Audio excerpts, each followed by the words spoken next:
নমস্কার, আশা করছি সবাই খুব ভালো আছেন। চামেলি মণ্ডল চ্যানেলে সবাইকে স্বাগত জানাই।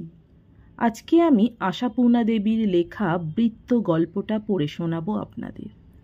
আশা করছি গল্পটি আপনাদের বেশ ভালো লাগবে।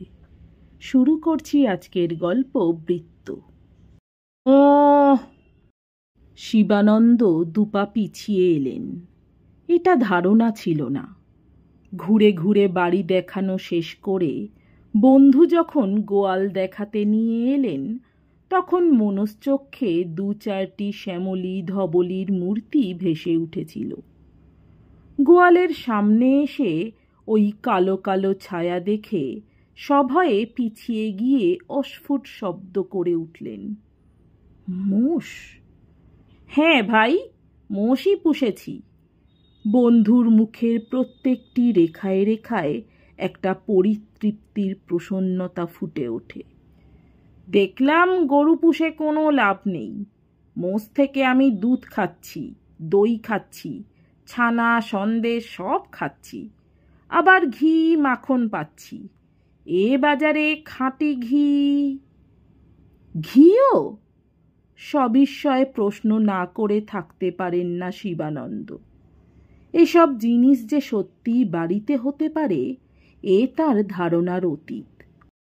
বন্ধুর বারবার আমন্ত্রণে এবার তার এই শহরতলির বাড়িতে বেড়াতে এসে মুহুর্মুহু মুগ্ধ হচ্ছেন শিবানন্দ, অবাক হয়ে যাচ্ছেন। হয় মানে? হরিসাধনের মুখে উল্লাসের দীপ্তি। ১ পয়সার ঘি বাইরে থেকে কিনি না, টাটকা মাখন, টাটকা ঘি। আছো ভালো? শিবানন্দ হাসেন। তা ভাই, তোমাদের ৫ জনের আশীর্বাদে গুছিয়ে একটু নিতে পেরেছি। হরিসাধন বলেন, চলো খামার বাড়িটাও দেখিয়ে আনি। খামার বাড়ি? আকাশ থেকে পড়েন শিবানন্দ। সেটা আবার কি বস্তু? চলো দেখেই আসবে, চলো কি বস্তু। উল্লাসের সঙ্গে একটা কৌতুক রহস্য ফুটে ওঠে হরিসাধনের মুখে। মনে হচ্ছে তার সুখ ঐশ্বর্যের খবর আস্তে আস্তে ভাঙছেন বন্ধুর কাছে। যখন বাড়ি দেখাচ্ছিলেন তখন গোয়াল বাড়ি, খামার বাড়ি এসবের কথা তোলেননি। এমনি শুধু বাড়ি দেখেই তো মোহিত হয়ে উঠেছেন শিবানন্দ। আসবার আগে ধারণা করতে পারেননি এত বড় বাড়ি করতে পেরেছেন হরিসাধন। স্কুলমাস্টার মানুষ, যা কিছু রোজগার করেছেন খোলা পথে, চোরা পথের কারবার নেই। অথচ সেই সামান্য আয় থেকেই চেষ্টা চরিত্র করে প্রথমে বাড়ির চৌকাঠে পা দিয়েই একটা বোকার মতো কথা বলে বসেছিলেন শিবানন্দ। ওই ধারণা ছিল না বলেই বলে ফেলেছিলেন, এই পুরো বাড়িটাই তোমার নাকি হে? আর সেই সময় হরিসাধনের ওই তেলা তেলা পরিতৃপ্তির হাসিটি প্রথম দেখতে পেয়েছিলেন, যেটা আগে কখনো দেখা যেত না। শিবানন্দর প্রশ্নে হরিসাধন কষ্টে মুখে বিনয় এনে বলেছিলেন, এই ভাই করেছি এটুকু, মাথা গোঁজবার আশ্রয়। গিন্নির বায়না ছিল দোতলা। আমি বললাম না, আগে একটু বড় করে ১ তলাই হোক। একটু ছড়িয়ে ছিটিয়েই যদি না থাকতে পেলাম তো এই সুরসুনোয় এসে বাড়ি করা কেন? আমার শ্যামপুকুরের গণেশ ঘোষাল লেন কি দোষ করেছিল? তবে এইবার মনে করছি দোতলায় হাত দেব। অবশ্যই এখন আমার ৩খানা ঘরেই চলে যাচ্ছে, তবে ছেলে বেটাদের তো বিয়ে দিতে হবে। তখন আবার ঘর ধার করতে যাব কোথায়? লাগিয়ে দিলাম ৫-৬। আর সামনে ভাই এই দরদালান, তোমাদের বৌদির চিরকালের স্বাদ। শিবানন্দর মনে হলো কথার ধরনটা যেন বদলে গেছে হরিসাধনের। বেশ কেমন একটু আত্মস্থ আত্মস্থ ভাব এসেছে ভঙ্গিতে, সুরেতে। বাড়ির খোলামেলা ভাব আর পূব দক্ষিণের প্রসাদ প্রসন্নতা দেখে ক্ষণে ক্ষণে উচ্ছ্বসিত হয়েছেন শিবানন্দ। আর নিজে নিজেই অবাক হয়ে লক্ষ্য করেছেন হরিসাধন যখন পঞ্চমুখ হয়ে ব্যাখ্যা করে চলেছিলেন বাড়ি করতে কিভাবে তিনি ইট না কিনে পাঁজা পুড়িয়ে ইট করিয়েছেন, চুন না কিনে ঘুটিং পুড়িয়ে চুন করিয়েছেন, আর কিভাবে রোদে জলে জর্জর হয়ে মিস্ত্রিদের সঙ্গে খেটে পিটে তবে এইটি করে তুলিয়েছেন, তখন বিরক্ত হয়ে ওঠার বদলে বরং বিস্ময়ে বিমুগ্ধ হয়ে শুনেছেন তিনি।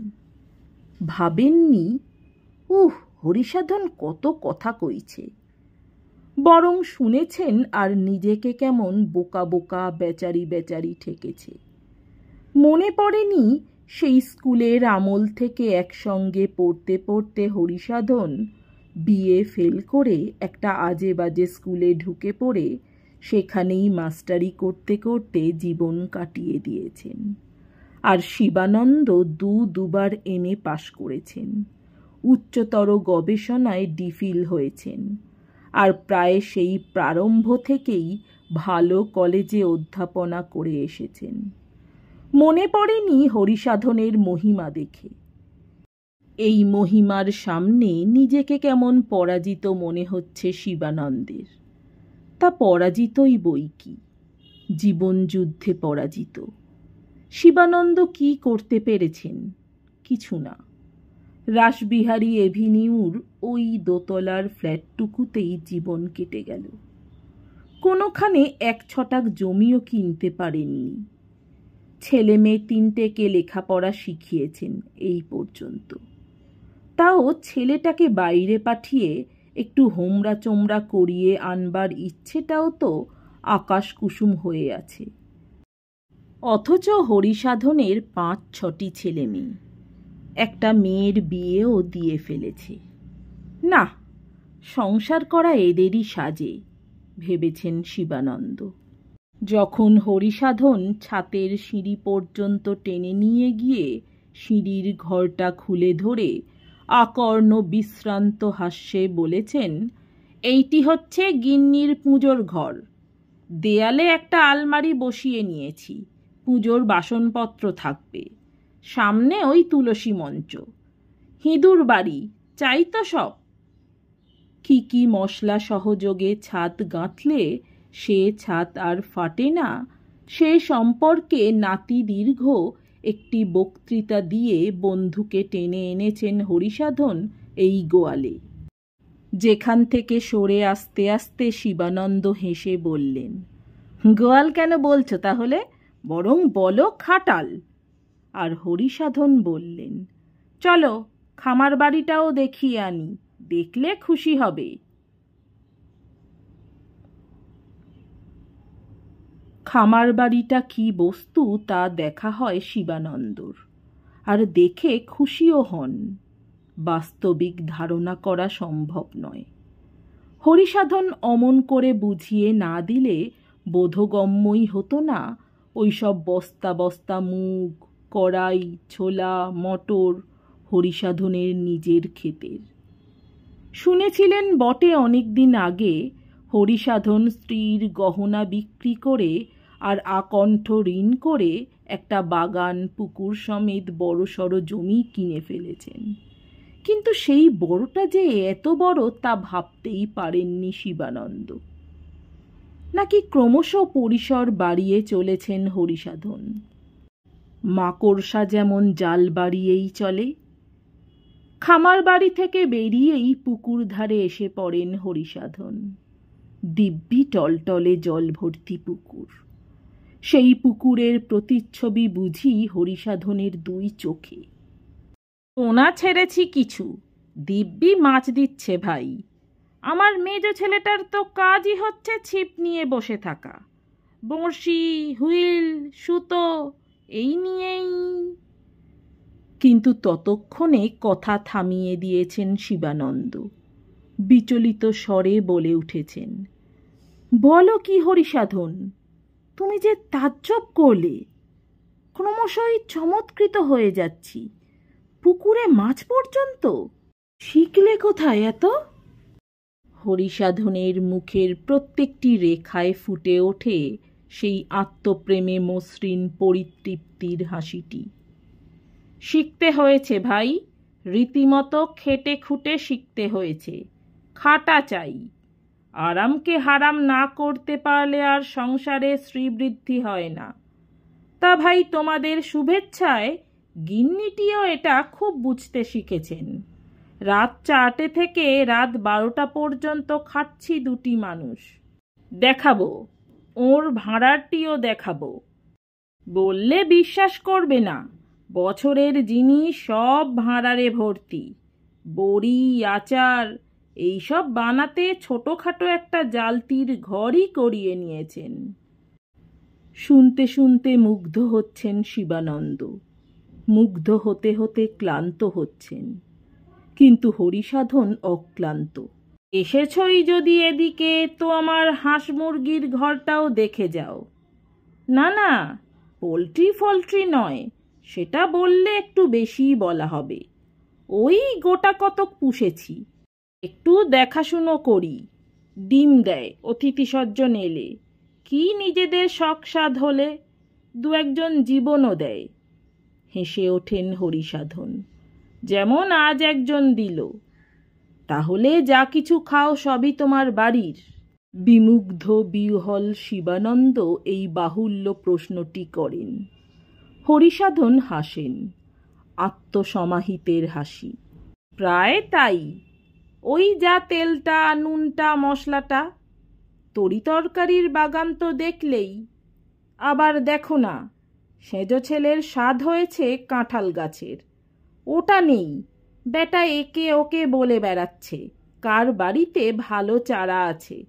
বাপের নেশাটা পেয়ে গেছে বেটা।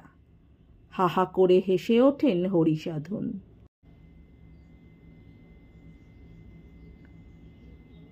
নেশা, হ্যাঁ, নেশাই বটে। একের নেশা অপরকে মাতাল করে। শিবানন্দ কল্পনায় আনতে চেষ্টা করছেন সেই ভাঙা ছাতা বগলে মাস্টারি করে ফেরা হরিসাধনকে।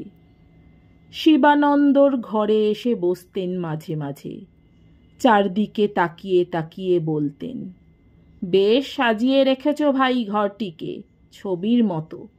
থাকেও তো সাজানো, আমার বাড়ি হলে। আক্ষেপের সুর ফুটে উঠত হরিসাধনের গলায়। একদিনে 12টা বেজে যেত। ওই তোমার ফুলদানি আর মাটির পুতুল 7 টুকরো হয়ে গড়াগড়ি যেত ফুটপাথে। আজ আর হরিসাধনের কণ্ঠে আক্ষেপের সুর নেই, যেন জীবনে যা কিছু পাবার পেয়ে গেছেন হরিসাধন। আজ তিনি মুরব্বিয়ানা চালে বন্ধুকে উপদেশ দিতে পারছেন, দেবার অধিকার অর্জন করেছেন। ভারী ভুল করছো ভাই, এতদিনে অন্তত একটু জমি কিনে ফেলা উচিত ছিল তোমার। মাথা গোঁজবার একটু আশ্রয় থাকা দরকার। তা নয়, তুমি জীবনভর বই কিনে কিনেই ফতুর হলে। শুনে নিজেকে ভারী অকিঞ্চিত মনে হচ্ছে শিবানন্দর। না, বাহাদুরি আছে বই কি হরিসাধনের। মুরব্বিয়ানা করবার অধিকার আছে। এমন কিছু পয়সার মানুষ নয়, শুধু নিজের কৃতিত্বে। আচ্ছা ভাই, তোমার আর দেরি করিয়ে দেব না। হরিসাধন স্মিত প্রসন্ন ডাক দেয়, চলো এইবার খেয়ে নেওয়া যাক। তোমাদের বৌদি বসে আছে হাঁড়ি আগলে। শিবানন্দ কুণ্ঠিত মুখে ব্যস্ত হয়ে বলেন, না না, আবার খাওয়া দাওয়ার কেন? বেশ তো জল খাওয়া হলো, বাড়ির ছানার সন্দেশ দিয়ে। বিলক্ষণ, হরিসাধন বলেন। খাবে না বললেই হলো। বলে কত ভাগ্যে তোমাকে পাওয়া। কেউ আসে না ভাই। এতক্ষণে যেন হরিসাধনের কণ্ঠে এক চিলতে আক্ষেপের সুর বাজে।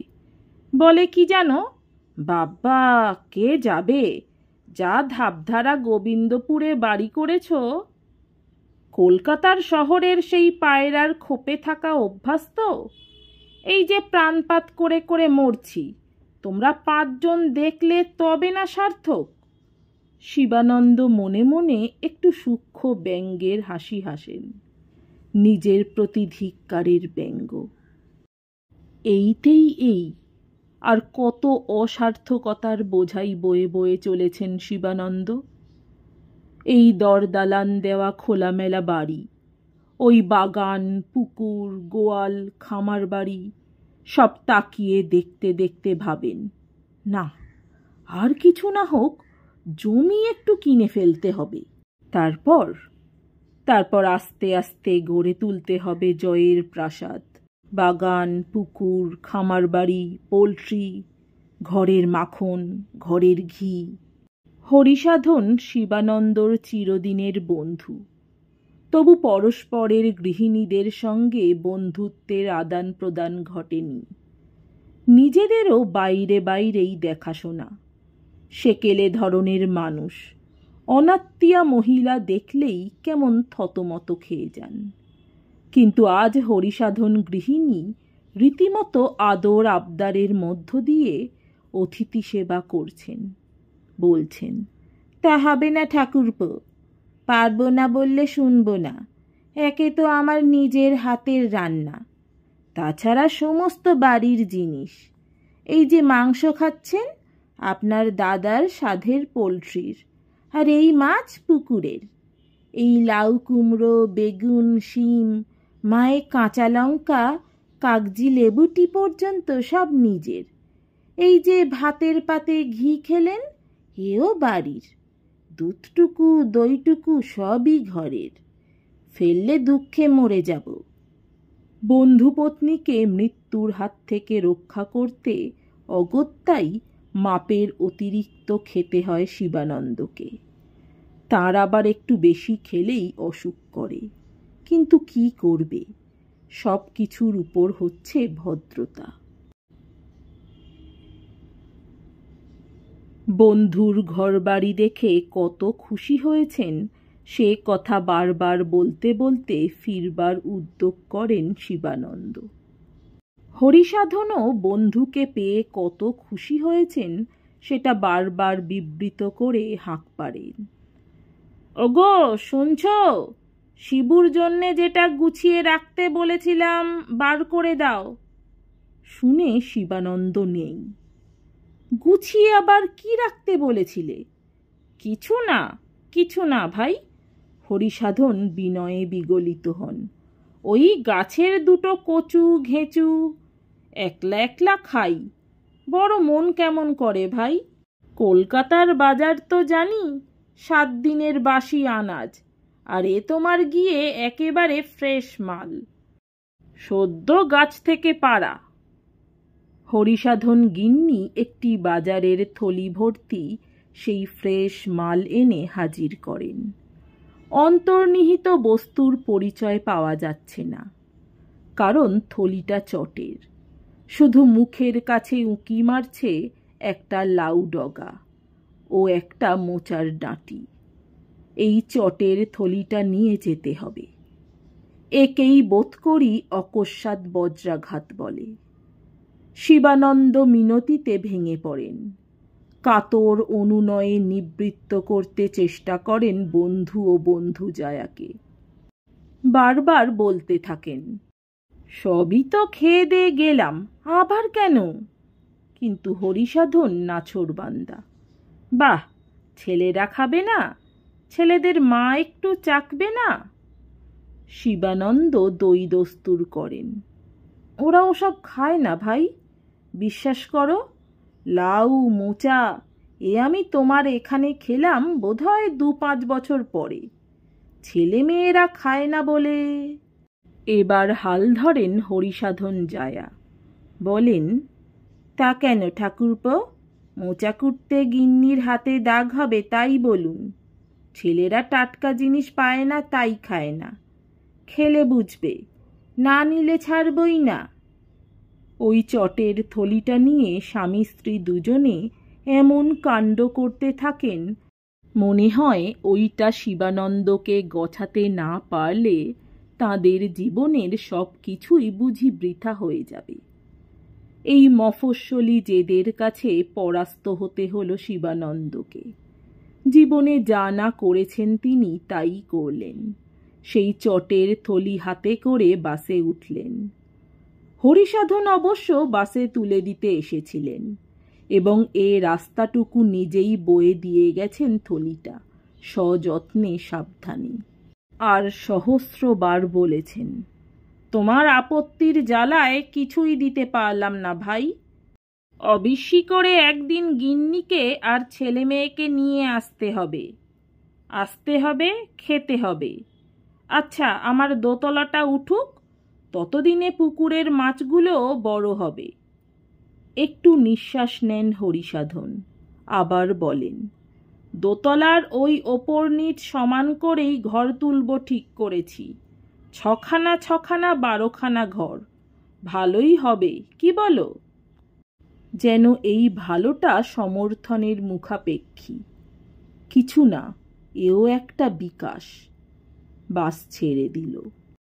যতক্ষণ না বাসটা চোখের আড়ালে চলে গেল, হরিসাধনকে দাঁড়িয়ে থাকতে দেখলেন শিবানন্দ। দাঁড়িয়ে আছেন, সেই মধুর পরিতৃপ্তির তেলা তেলা ভাবটি মুখে মাখিয়ে। বন্ধুকে ঈর্ষা করবেন এমন নীচ শিবানন্দ নন, তবু সারা পথ যেন একটা শূন্যতা অনুভব করতে করতে গেলেন। এ শূন্যতা কি তার নিজের অক্ষমতা বোধের? হয়তো তাই। হরিসাধনের ওই প্রকাণ্ড দরদালান দেওয়া 6খানা ঘরওয়ালা বাড়িটার পাশে নিজের সেই 2.5খানা ঘরের ফ্ল্যাটটা কল্পনা করে মনটা গুটিয়ে আসছে শিবানন্দর। একটা ঘরে ছেলেটা শোয়, আর একটা ঘরে 2 মেয়েকে নিয়ে শিবানন্দরা স্বামী স্ত্রী। তা ছেলের ঘরটা তো বইয়ের গুদাম বললেই চলে। নিজের ঘরেও দেয়াল জোড়া র্যাক। ভাড়া বাড়ি, তবু মিস্ত্রি লাগিয়ে উঁচুতে ব্র্যাকেট পুঁতে তাক বানিয়ে নিতে হয়েছে।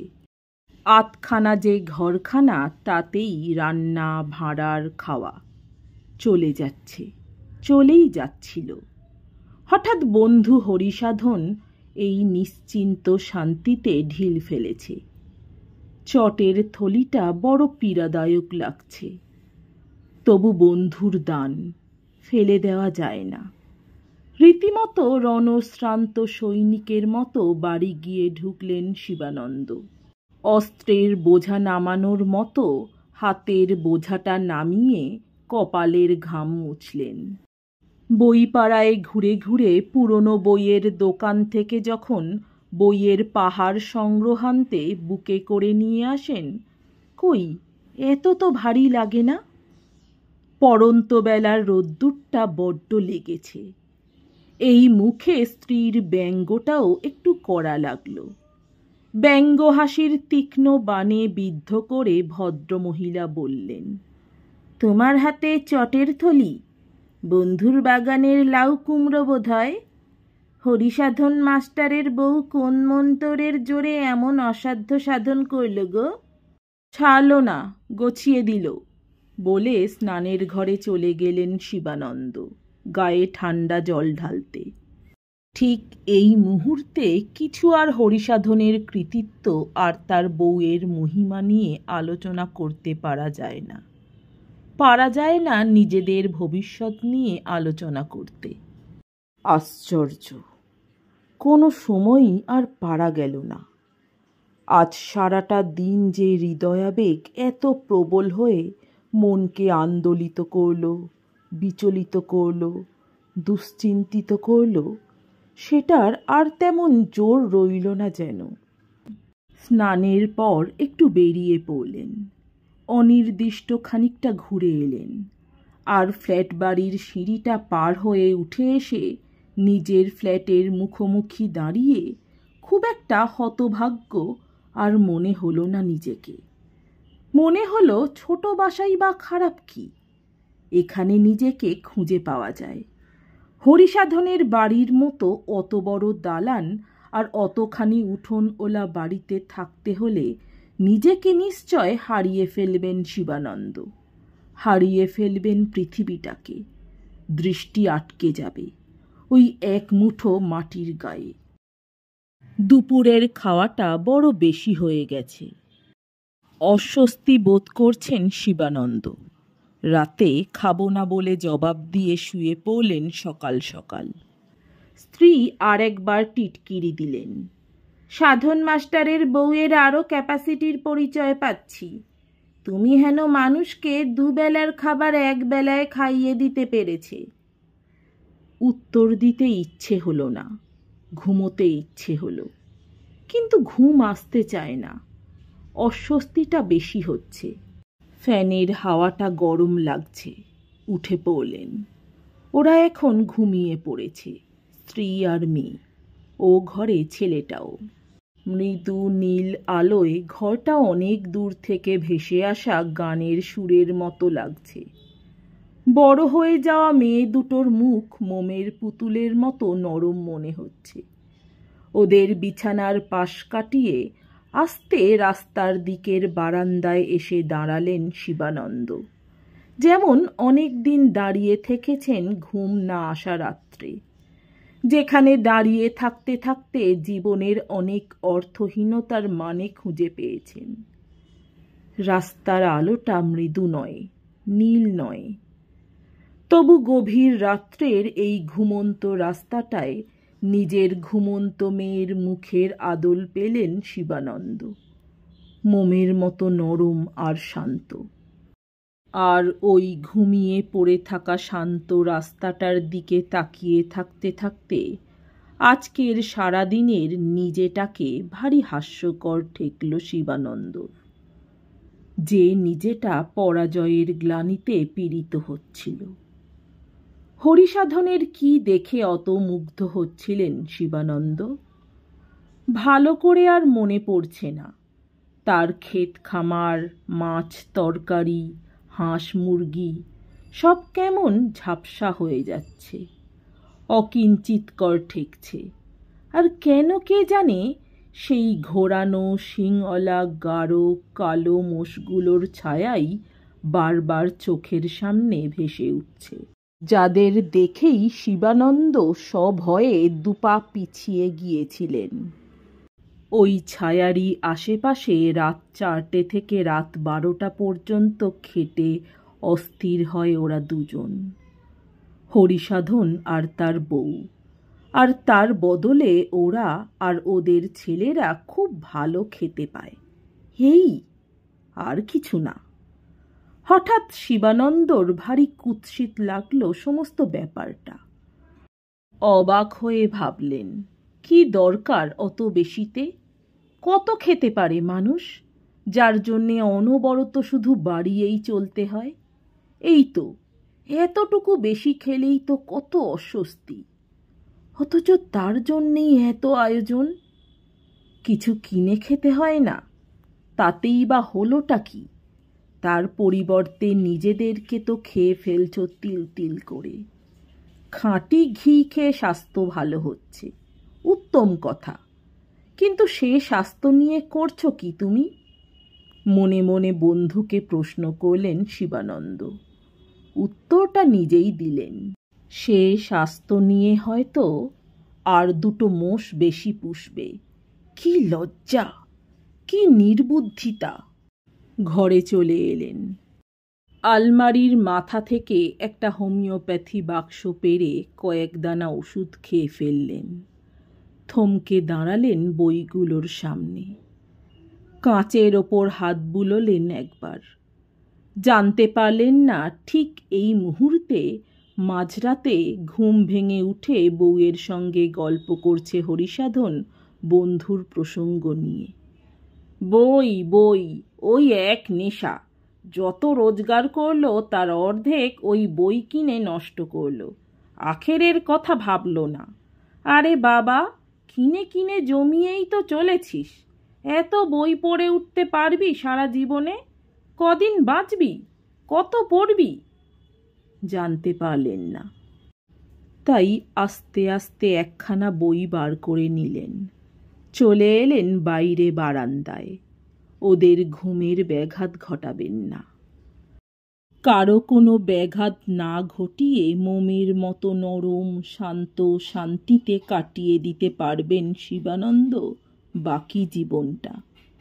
শুধু একবার মনে হলো, কদিন বা বাঁচব, কতই বা পড়ে উঠতে পারব। তবু পৃথিবীর কোথাও কোনো শূন্যতা অনুভব করলেন না। রাস্তা থেকে এসে পড়া আলোয় পড়তে লাগলেন। ঘরের মধ্যে মৃদু নীল আলোটা জ্বলতে থাকল।